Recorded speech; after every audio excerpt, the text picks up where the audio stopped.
Is this how we're doing it? Woo! Oh, be careful. This is precarious. Not doing that. Hey guys! Hey! I wish I deserved that opening clap. Maybe if I was a little bit cooler. Maybe if I was in a band, I'd be cooler. I've always wanted to be in a band since ever since the 6th grade. I wanted to be in a band, which basically means I've never been in a band. But I've been trying for so long. I play bass guitar, which has either one of two subtexts. Either I'm a stoner, or please, for the love of God, let me in your band. I'll play anything. Play the thing you don't even hear. Just hang out on stage. You don't have to hear me, just...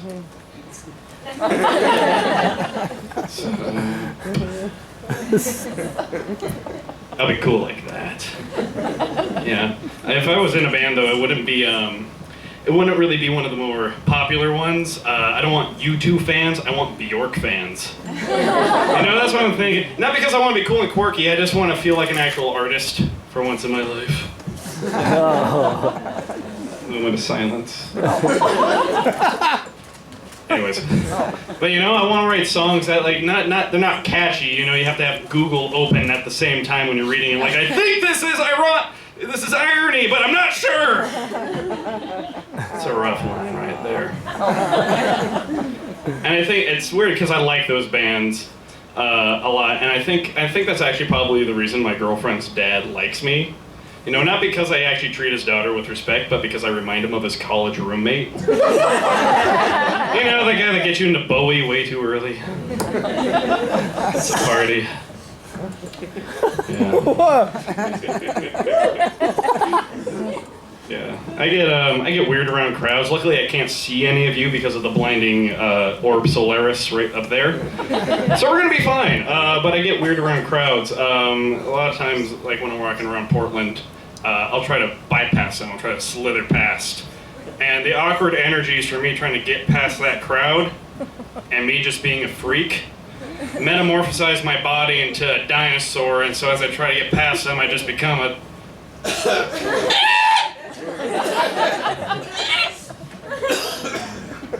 Because I'm a fan of pterodactyls, people. And since it's Portland, always one of them is smoking.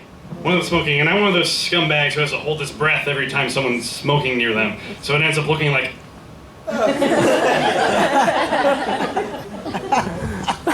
Who's that guy? He's really weird. Smoking is weird to me. Not from a health point of view. I never condemn, why would you do that? That's so unhealthy. It just doesn't make sense to me how you get started. Till that one day. And let me preface this. I'm pretty sure everyone at some point in their life will have a day where smoking just makes sense. You don't actually act upon it or do it. You're just like, that seems refreshing. Mine was a couple summers ago. I was hanging out with my Mormon friend Gordon. It's a bad influence. We were in theater together. We did theater all throughout high school. And we signed up to help with a theater camp for 3rd graders in August. It sucked. And we were exhausted. And by about the 3rd day, the last day, all the parents had gathered up all the little children, taken them home, and I sat down next to my Mormon friend Gordon. And we were super tired, and he just turns over, he looks at me and goes, I need a cigarette. And I turn to him.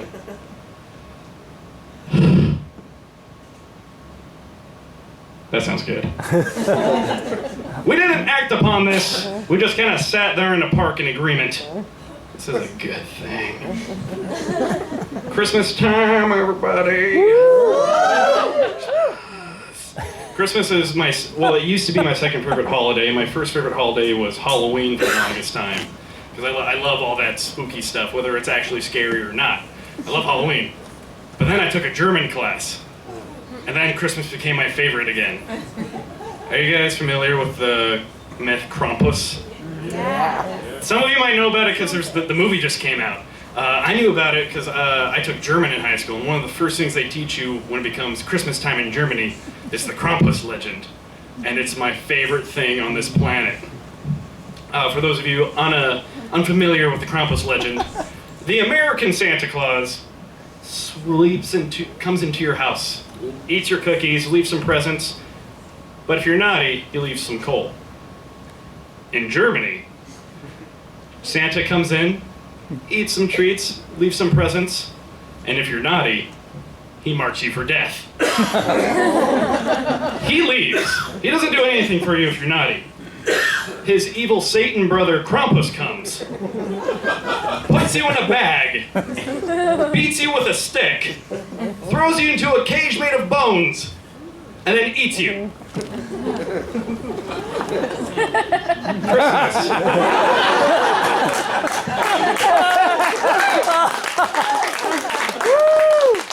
I like to imagine the thought process that went into making that up, you know, in Germany. Like, yeah, this Christmas is going really good this year, and I think Hansel had a good idea. Yeah, Santa's good and all, but what if he was a demon? You're onto something here. I think Krampus was born. It's a party. I'm in college now, just finished my first term. There are a few of you out there who didn't clap, you're just like, I know. Welcome.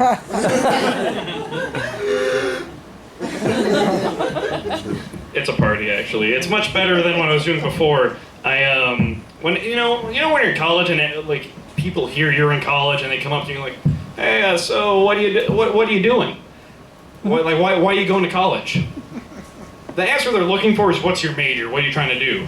In my brain, I'm always thinking, so I never have to work at Home Depot again? Because as some of you may know, I did do that. All of last summer, I worked as a cashier at Home Depot.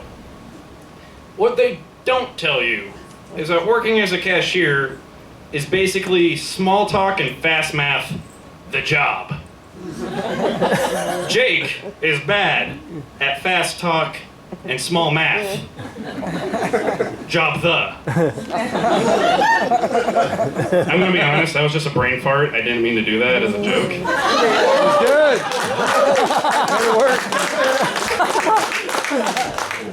But yeah, it was rough. It was just a bunch of the things I'm not good at. And because of that, and I'm a bit more introverted, as you can tell by the pterodactyl stuff. So I don't really enjoy doing that, and I get really tired really quick, and I get really drained really quick. So I do some weird shit. One of the things, I get excited by little things like palindromes. Palindromes are my favorite. They're a word where if you spell it backwards, it's the same forwards, like race car or tack cat. You know? So whenever a customer's total would come up as a palindrome, like $64.46, I get really excited and go, it's a palindrome! And then scare the crap out of the old Asian lady trying to buy screws. What? Get out. Another weird thing would happen to me, I'd become what I call age blind, and I'd forget who I'm talking to a lot of the time. This one day, I was super tired, and these cool kids, kind of backwards hat, jeans about here, not too swaggy, but just enough to know that they were cool. And I could tell they're about a year younger than me, and I can tell I'm getting a little bit older because something in me wanted to make them think I was cool. So as they walk past me, I turn to them, and the first thing that comes out of my mouth is, as I exit the store, have a lovely day.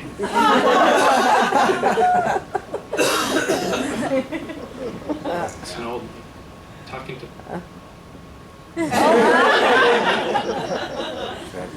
Oh.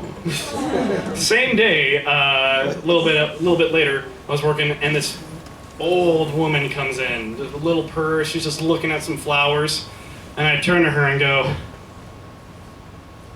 "That's hanging."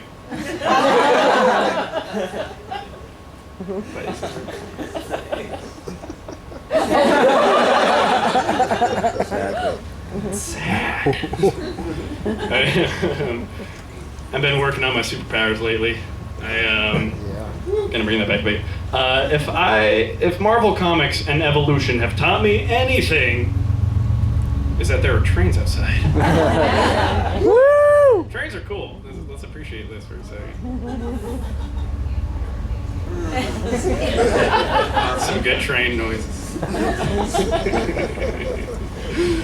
No, if Marvel Comics and evolution have taught me anything, is that there will soon be real superheroes. And I will be the first one to jump on this bandwagon when it comes around. I shall be Captain Neurosis.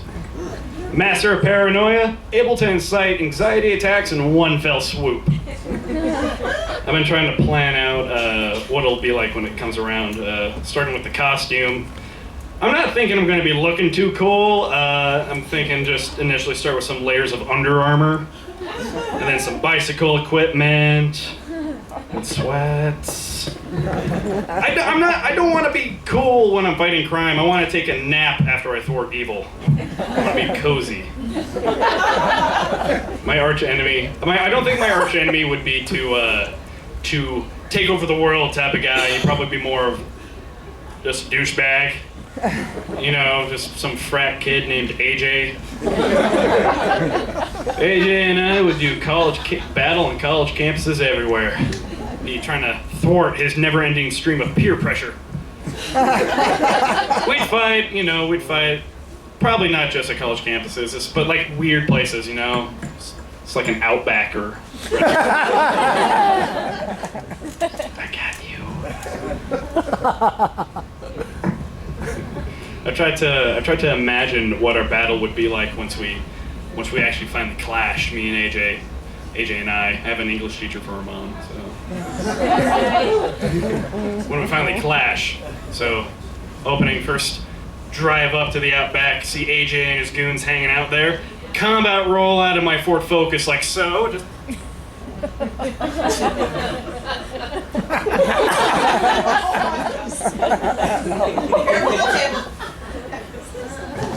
There we go. Because safety first. Afterwards, I'd have to deal with his goons, you know, his other frat buddies. And I do this using a little thing I call Jae-Kwon-Do. And Jae-Kwon-Do is a fusion of Norwegian street fighting and yoga. So his goons come at me, I gotta hit my warrior pose.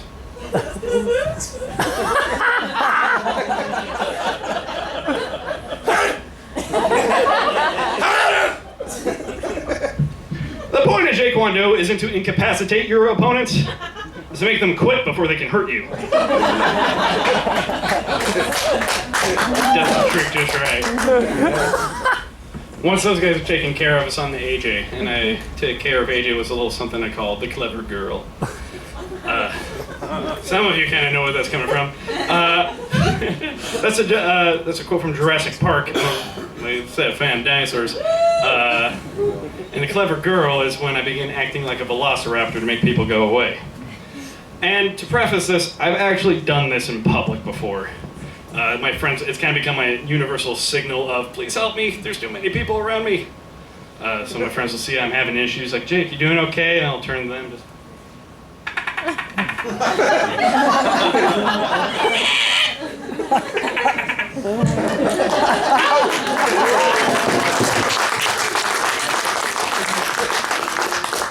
Then of course AJ will just be like,